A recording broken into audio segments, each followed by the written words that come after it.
لوگوں کو یہاں پہ نہیں پتا، the great sir Allama doctor علامہ اقبال کے پوتے ہیں ولید سر.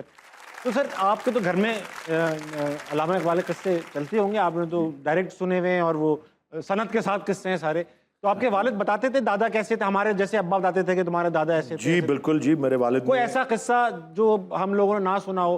ہم اقبال کو as a great philosopher, as a great شاعر، ایز اے سب مانتے ہیں. کوئی ایسا قصہ سنائیں جس سے ایسا لگے کہ یار وہ ہماری طرح کبھی شرارت بھی کر لیتے تھے، کوئی اچھی بات ایسی کوئی کہ لگے ہماری طرح کے انسان بھی تھے کبھی.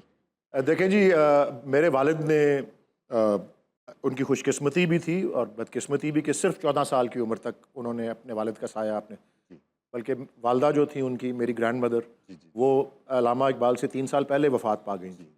تو میرے والد اور ان کی چھوٹی بہن جو ہے وہ بالکل یتیم ہو گئے تھے. 14 سال 8-9 سال، چھوٹی بہن 8-9 سال کی تھی، میرے والد 14 سال کے تھے. لیکن جتنا ان کا اپنے والد سے رہا، اور میرے والد کا خاص طور پہ ایک چھوٹے بچے اور ایک ٹین ایجر کے طور پہ، اس میں جو ایک نمایاں بات مجھے سننے کو ملتی تھی وہ یہ تھی کہ Allama Iqbal was a very strict father. اچھا. ایک سخت طبیعت کے تھے، اور ان کا زور کس بات پہ تھا؟ وہ تھا سادگی پہ.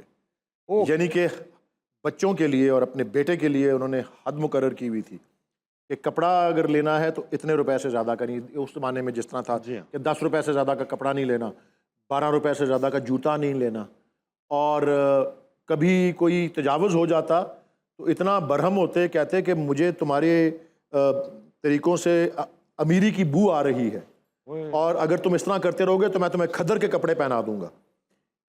لیکن اپنے بیٹے سے مخاطب کر کے، لیکن جب ان کو یہ پتہ لگتا کہ ان کا بیٹا، میرے والد کا نام جاوید اقبال تھا، ان کا بیٹا جاوید اقبال جو ہے وہ بستر پہ نہیں سویا، زمین پہ سویا ہے، بڑے خوش ہوتے کہ وہ درویش طبیعت کے آدمی تھے.